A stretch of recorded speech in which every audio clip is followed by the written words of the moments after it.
So, update tayo dito sa bahay ni Tatay Digong sa may Doña Luisa subdivision sa may Ikulan, Davao City. In time check ko tayo dito, it's 2:43 ng umaga. Tuesday, March 18. So, 2 days no matapos ang atong araw ng Davao. Araw ng Davao happened March 16, Sunday. So, today is Martes. So, yung napaka malawakang protesta at solidarity walk, grabe no, nakakilabot yun, daming tao. And yun, hindi lang naman sa Davao ang mayroong mga supporter ni Tatay Digong, maraming nagmamahal all over the world. And nakakatuwa lang dahil hindi lang pala Pilipino ang nakaka-appreciate no, sa kanyang pagiging magaling na leader.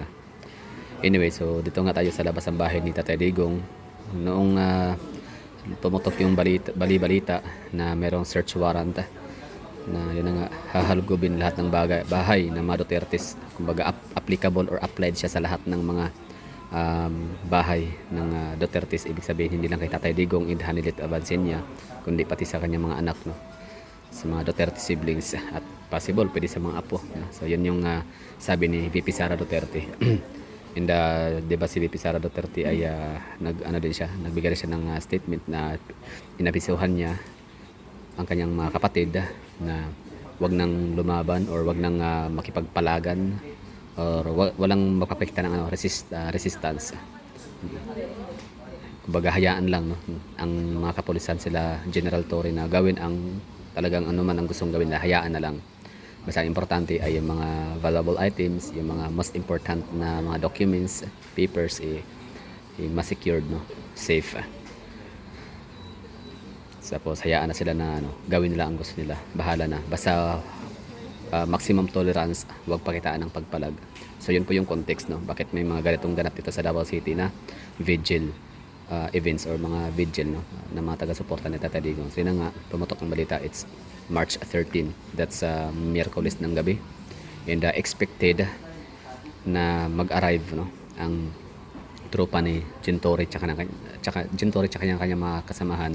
Expected of arrival is March 14, alas 4 ng umaga. Kaya yun, medyo hindi man commotion pero talagang na-overwhelm itong lugar sa sobrang daming tao. Tapos napakaliit ng space.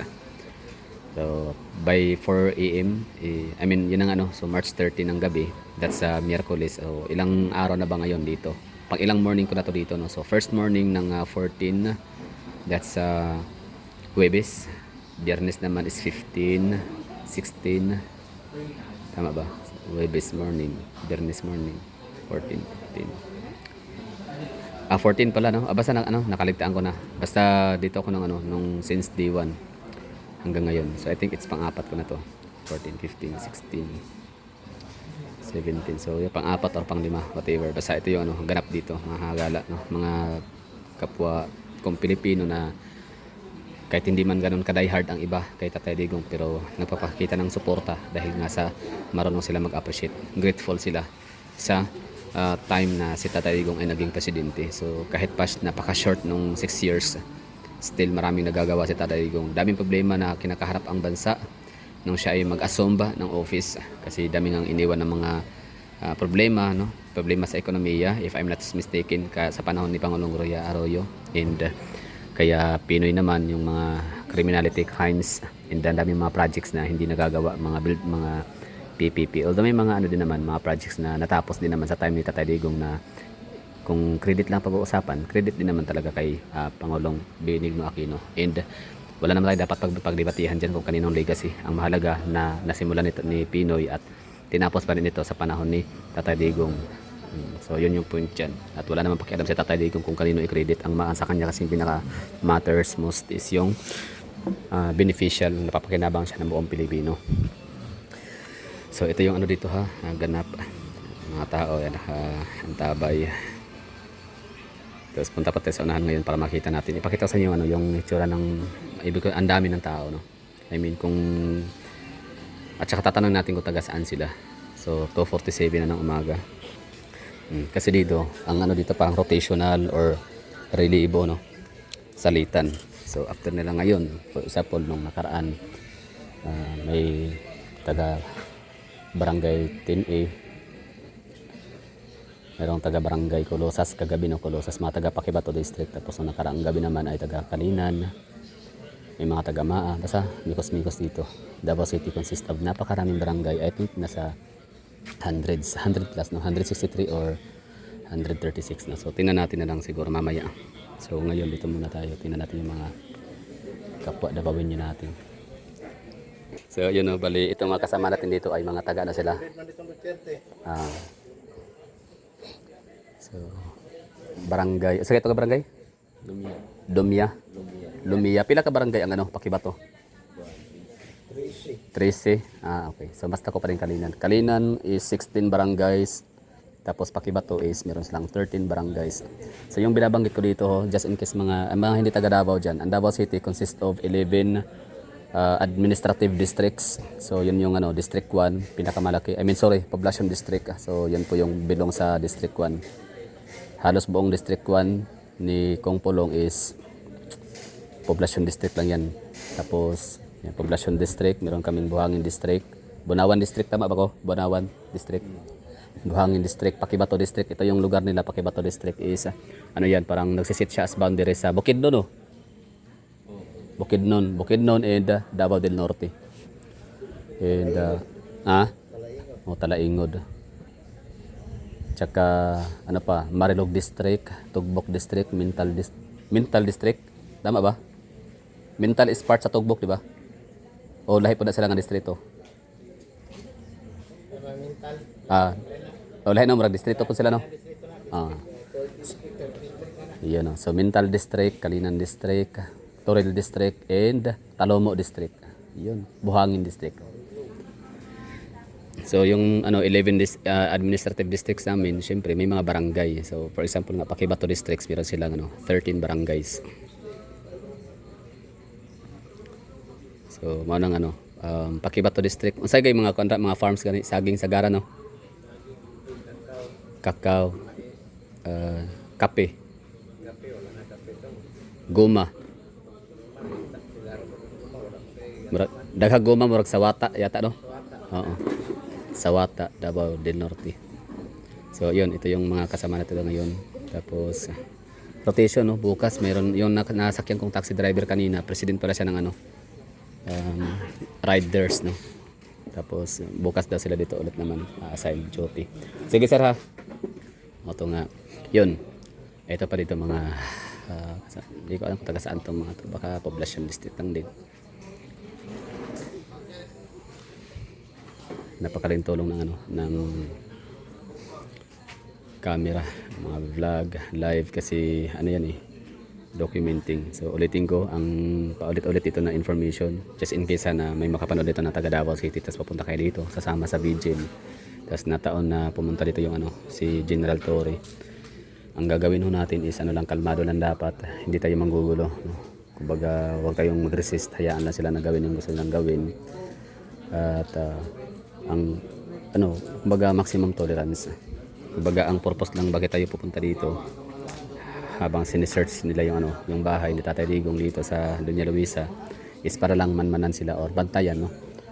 Kumbaga parang mayroong protocol or alamin yata kung ano yung mga protocol or mga dapat gawin or estilo ng kailangan pag-search sa bahay. So ngayon kung hindi sila susunod sa parang ang setup kasi parang mayroong gustong mangyari. Meron parang may gustong parang ganito lang dapat, halubkubin lang.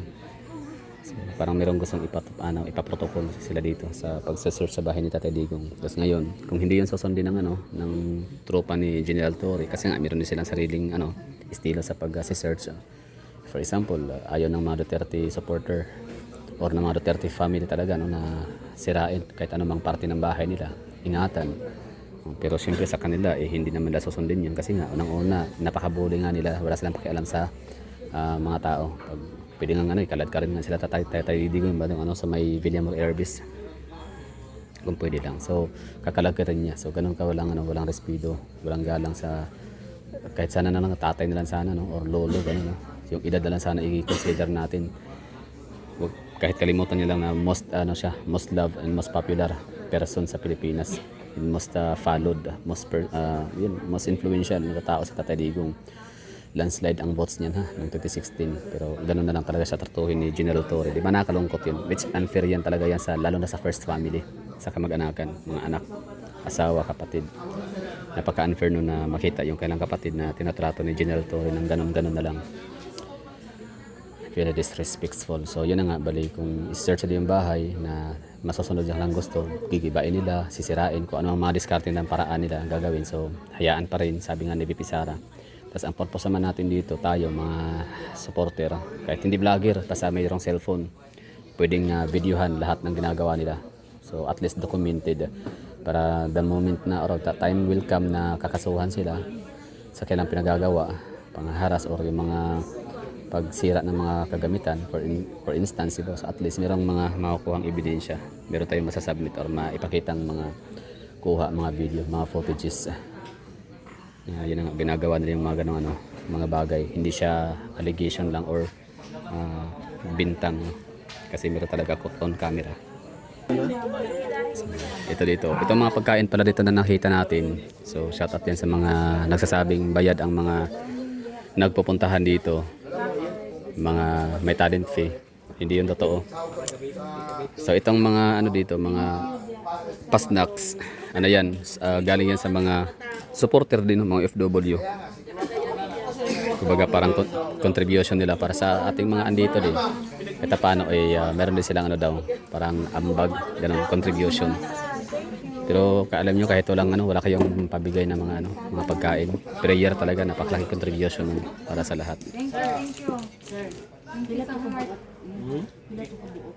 Ang katong Wala, di ba daw? wala ni mo tanan? Oo. Ang wala ka na to tong ibang Kato, para gipakatag-katag mo sa sila ha. Barangay Sa Tuanuan. Pakibato District. So yun yung update natin dito, pinaka-latest. So time check, it's 2:57 ng umaga.